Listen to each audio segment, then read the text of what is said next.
Hello बच्चों, नमस्कार। तो हमारा टॉपिक चल रहा था मौर्य वंश।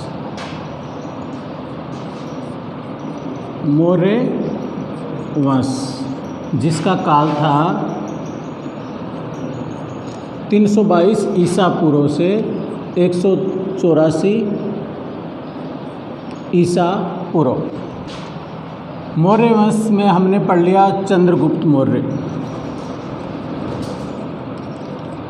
जो मौर्य वंश का संस्थापक था। चंद्रगुप्त मौर्य का काल था 322 ईसा पूर्व से 298 ईसा पूर्व। ये कल कर लिया हमने चंद्रगुप्त मौर्य। अब आ जाए हमारा बिंदुसार, जो मौर्य वंश का शासक है। बिंदुसार, यह है आज का हमारा टॉपिक, बिंदुसार मौर्य। बिंदुसार मौर्य का जो काल है वो है 298, जो यहाँ पर यानी चंद्रगुप्त मौर्य की मृत्यु हो गई थी दक्षिणी भारत में स्वर्ण बेलगोला के अंदर। उपवास करके इसने अपना शरीर त्याग दिया था। तो 298 में शासक बना बिंदुसार, जो 273 ईसा पूर्व का जो टाइम है वो माना जाता है बिंदुसार मौर्य का। दोबारा देखो, चंद्रगुप्त मौर्य जिसका काल है 322 से 298 ईसा पूर्व। 298 ईसा पूर्व में चंद्रगुप्त मौर्य की मृत्यु हो गई और इसका जो पुत्र है बिंदुसार, जो चंद्रगुप्त मौर्य का पुत्र व उत्तराधिकारी, यानी पुत्र है वह उत्तराधिकारी।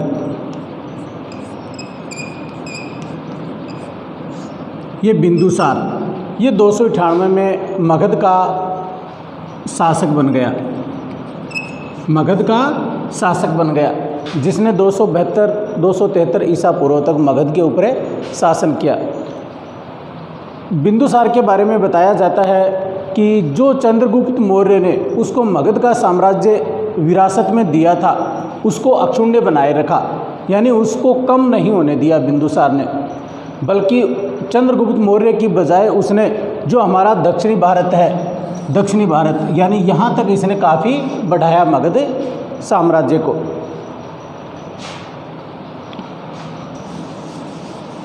यूनानी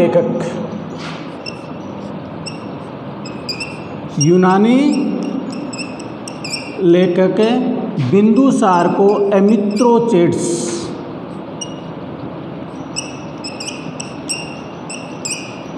के नाम से पुकारते हैं। किस नाम से?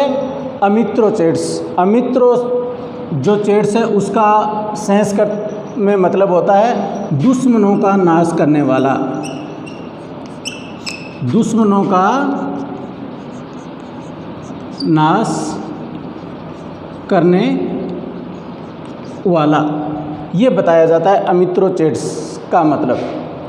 तो यूनानी लेखक इसको अमित्रोचेट्स कहते थे। वायु पुराण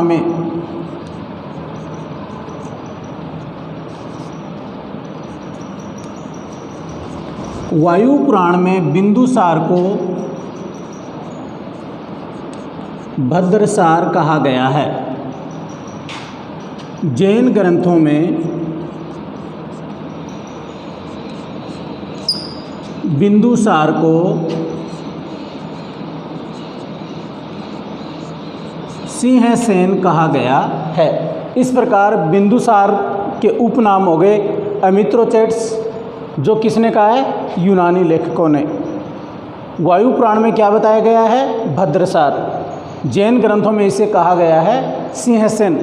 ये जो इसके उपनाम हैं, उपाधियां हैं, इनको कई बार पूछ लिया जाता है कि बिंदुसार का नाम भद्रसार हमें कहाँ से मिलता है, तो आपको करना होगा वायु पुराण में।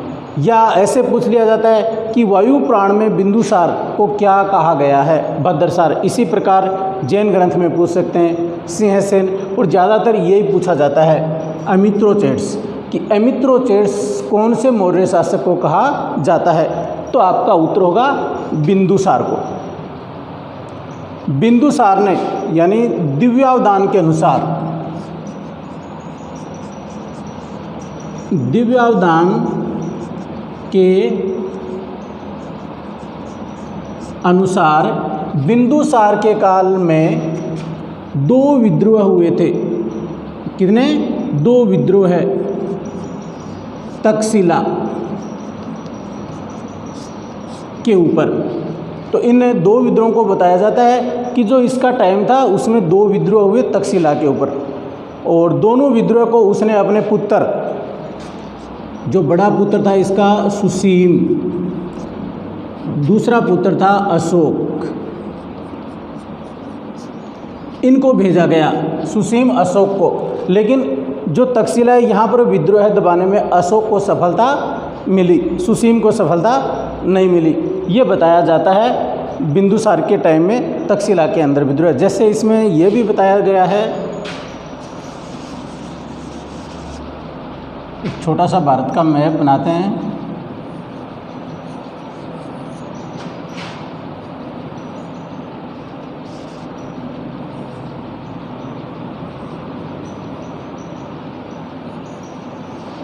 ये मानिए आप एक बार कि यहाँ पर जो मगध साम्राज्य था, इसके इस साइड में था उज्जैन, जो उस टाइम का नाम था अवंती। इस साइड में था तक्षशिला। बिंदुसार के बारे में बताया जाता है, यानी कुछ किताबों में लिखा हुआ मिलता है कि बिंदुसार के 16 रानियाँ थी और उनसे 101 पुत्र होना बताया जाता है। कितनी? 16 रानियाँ और 101 पुत्र होना बताया जाता है। तो इनमें से 3 ही पुत्रों का ज़्यादातर उल्लेख आता है। जो 1 नंबर सबसे बड़ा था वो था सुसीम, 2 नंबर था सुसीम के बाद में अशोक, और 3 नंबर का था तिस्से। इन 3 ही पुत्रों का ज़्यादातर उल्लेख है किया जाता है, सुसीम, अशोक, तिस्से। तो जो सुसीम था वो था यहाँ का शासक, तक्षशिला का। अशोक था उज्जैन का, यानी बिंदुसार ने अशोक को तो उज्जैन का शासक बना दिया, उस टाइम का अवंती है, और सुसीम को बना दिया तक्षशिला का। तक्षशिला में विद्रोह हुआ, सुसीम से जो विद्रोह है वो नहीं दबा, तो बिंदुसार ने क्या किया? अशोक को बुलाया और अशोक ने यहाँ आके इस विद्रोह को दबा दिया। उसके बाद में बताते हैं कि दोबारा भी इसमें विद्रोह हुआ, तब भी अशोक को इसमें सफलता मिली। बिंदुसार की जो माँ थी उसका नाम था दुर्धरा। क्या नाम था? दुर्धरा। बिंदुसार के पिता थे चंद्रगुप्त और माता का नाम था दुर्धरा। चंद्रगुप्त की जो हमने पिछले वीडियो में चर्चा की थी,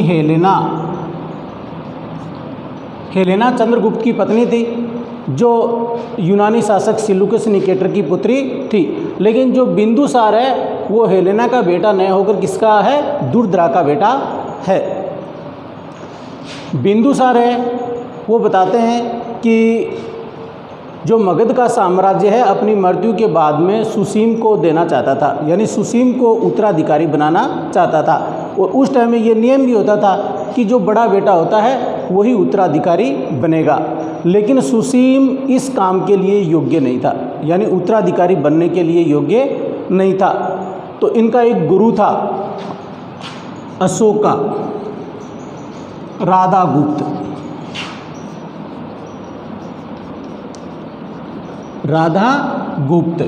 और जो सुसीम का गुरु बताया जाता है विक्रमदत्त।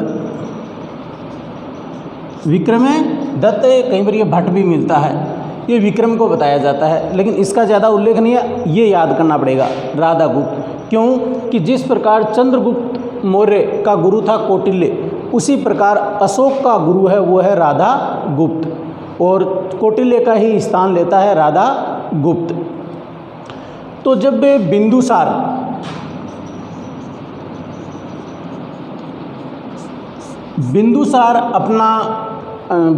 अपने जो अंतिम दिन थे उस टाइम में बीमार हुआ। बीमार होने पर उसने इसको बुलाया, किसको, सुसीम को, कि सुसीम को तक्षशिला से वापस बुला लिया जाए और वहाँ पर किसको भेजना चाहता था, अशोक को भेजना चाहता था, ताकि मेरी मृत्यु के बाद में सुसीम को मगध का उत्तराधिकारी बनाया जा सके। लेकिन राधागुप्त जो बहुत ही तेज दिमाग का था, उसी के कारण राधागुप्त ने यह संदेश इसके पास नहीं भेजकर, किसके पास से, सुसीम के पास नहीं भेजकर अशोक के पास भेज दिया कि आप यहाँ से उज्जैन से मगध आइए। यहाँ से ये मगध आया अशोक और बिंदुसार की इच्छा के विरुद्ध मगध का शासक बन गया। कौन है, अशोक।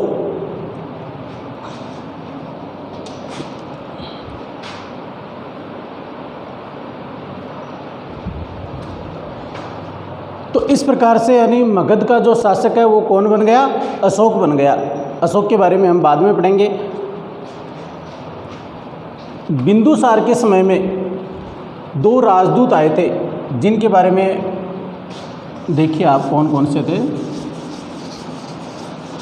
यूनानी शासक एंटियोकस प्रथम,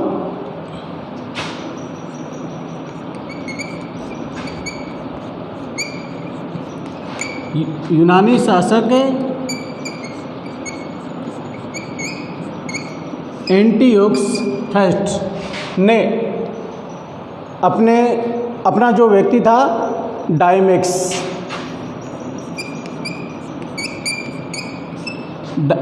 डायमेक्स नामक व्यक्ति को राजदूत के रूप में कहाँ पर है, बिंदुसार के दरबार में भेजा। यानी यूनानी शासक एंटियोकस प्रथम ने डायमेक्स नामक व्यक्ति को बिंदुसार के दरबार में राजदूत के रूप में भेजा। दूसरा है प्लिनी के अनुसार, प्लिनी के अनुसार मिस्र नरेश फिलाडेल्फस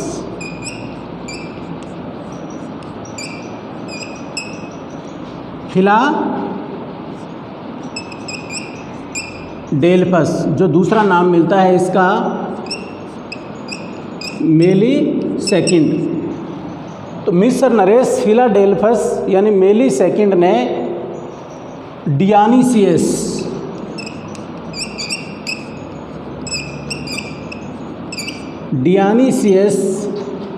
नामक व्यक्ति को बिंदुसार के दरबार में राजदूत के रूप में भेजा। इस प्रकार यानी बिंदुसार के दरबार में 2 विदेशी राजदूत आए थे। अब देखिए अपना दोबारा बिंदुसार के बारे में। बिंदुसार का पिता था चंद्रगुप्त मौर्य, माता का नाम था दुर्धरा। बिंदुसार 298 ईसा पूर्व में चंद्रगुप्त की मृत्यु के बाद मगध का शासक बना। 298 ईसा पूर्व में उसने 272 से 273 ईसा पूर्व तक शासन किया। यूनानी लेखक बिंदुसार को एमिथ्रोचेट्स कहते थे। एमिथ्रोचेट्स का मतलब होता है दुश्मनों का नाश करने वाला। वायु पुराण में इसका नाम मिलता है भद्रसार। जैन ग्रंथों में इसका नाम मिलता है सिंहसेन। और जो बिंदुसार का काल है उस काल में बताया जाता है दिव्यावदान के अनुसार तक्षशिला में 2 विद्रोह हुए थे और उन दोनों विद्रोह को दबाने के लिए सुसीम और अशोक को भेजा गया, जिसमें अशोक को सफलता मिली। बिंदुसार के टाइम में जो अशोक था, दूसरा बेटा था, प्रथम जो बड़ा बेटा था सुसीम, उसको तो तक्षशिला का शासक बना दिया। अशोक था, उसको बना दिया उज्जैन का शासक। अपने अंतिम दिनों में बिंदुसार किसको शासक बनाना चाहता था, सुसीम को। लेकिन जो उसका गुरु था राधागुप्त, किसका, अशोक का, उसकी सहायता से और बिंदुसार के नए चाहते हुए अशोक है वो मगध साम्राज्य का शासक बन गया। बिंदुसार ने जितना चंद्रगुप्त मौर्य ने जो साम्राज्य दिया था उसको, जो भारत का दक्षिणी क्षेत्र है वहाँ तक इसको बढ़ा दिया। बिंदुसार के दरबार में 2 यूनानी राजदूत आए थे, 2 विदेशी राजदूत आए थे। जो यूनानी शासक था एंटियोकस प्रथम, उसने तो भेजा डायमेक्स नामक राजदूत को। मिस्र का नरेश है ये प्लिनी के अनुसार हमें बताया जाता है कि मिस्र का नरेश है फिलाडेल्फस, जिसका सेकंड नाम है मेली द्वितीय। मेली द्वितीय ने डियानीसियस नामक राजदूत को बिंदुसार के दरबार में भेजा। अब इसके बाद में आता है अपना बिंदुसार के बाद में अशोक।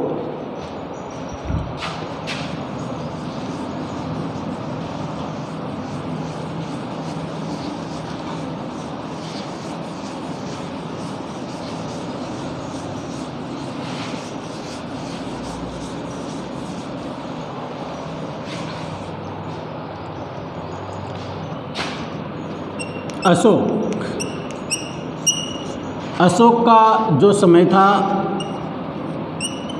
वो था 272-73 ईसा पूर्व से 232 ईसा पूर्व तक, यानी 298 में चंद्रगुप्त की मृत्यु हुई, बिंदुसार शासक बन गया। 272 में बिंदुसार की मृत्यु हुई तो 272 में अशोक शासक बन गया, यानी 272 में अशोक का राज्यारोहण हुआ। राज्यारोहण होने के बाद में बताया जाता है कि अशोक ने जो उस टाइम में उसके शत्रु थे, जिसमें कुछ एक तो मानते हैं कि उनके भाई थे जो 101 मैंने बताया है, उनमें से इसके खिलाफ थे। किसके? अशोक के खिलाफ थे। यानी वो सुसीम को शासक बनाना चाहते थे कि बड़ा बेटा सुसीम है, वही उत्तराधिकार के योग्य है, उसी को बनाना चाहते थे, लेकिन वो शासक के योग्य नहीं था।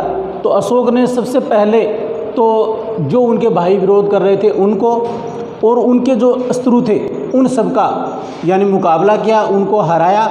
हराने के बाद में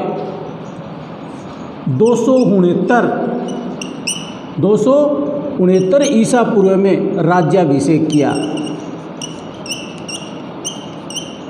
अशोक का राज्याभिषेक किया गया।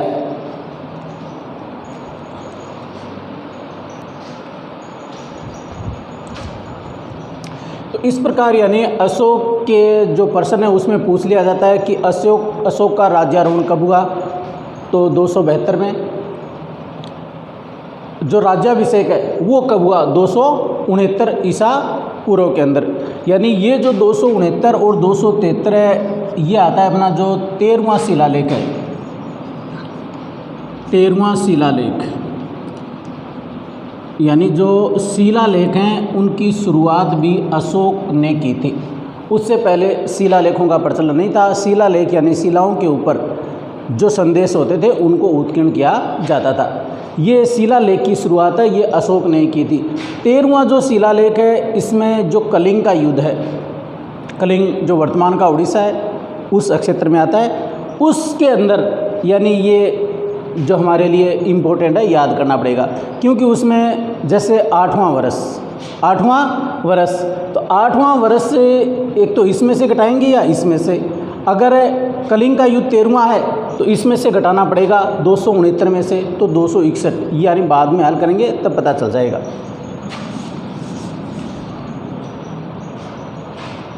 तो अशोक के बारे में ये तो जान लिया कि बिंदुसार की इच्छा के विरुद्ध यहाँ का शासक बना था। शासक बनने के बाद सबसे पहले अपने शत्रुओं से मुकाबला किया और शत्रुओं से मुकाबला करने के बाद में 269 ईसा पूर्व में अपना राज्याभिषेक करवाया। और जो राधा गुप्त था वही इसी का सब करने वाला था, क्योंकि इसका गुरु था। अशोक का नाम अशोक जो नाम है वो हमें दक्षिणी भारत के जो अभिलेख हैं मास्की व गुजरा, ये बहुत इम्पोर्टेंट है कि अशोक का नाम अशोक हमें कहाँ से मिलता है। तो अशोक का नाम जो दक्षिणी भारत के अभिलेख हैं मास्की व गुजरा, इन दोनों अभिलेखों में अशोक का नाम हमें अशोक मिलता है। कुछ जो अभिलेख हैं यानी अन्य अभिलेखों में अशोक को देवाना पिये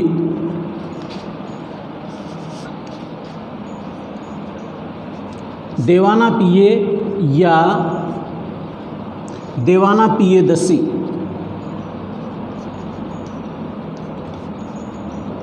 देवाना पियदस्सी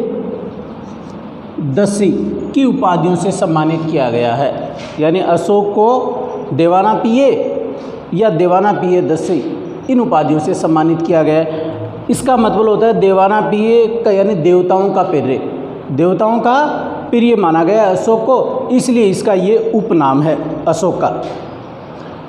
अशोक की जो शादी है वो विदिशा की राजकुमारी से हुई, विदिशा की राजकुमारी से। विदिशा की राजकुमारी से हुई। विदिशा से एक पुत्री हुई जिसका नाम था संघमित्रा, संघमित्रा, और दूसरा था पुत्र, वो था महेंद्र।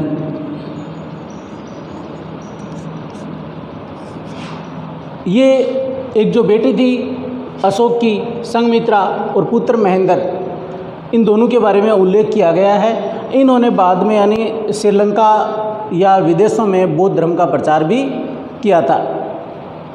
इस प्रकार से यानी अशोक है, इसने अपना साम्राज्य का विस्तार करना शुरू किया।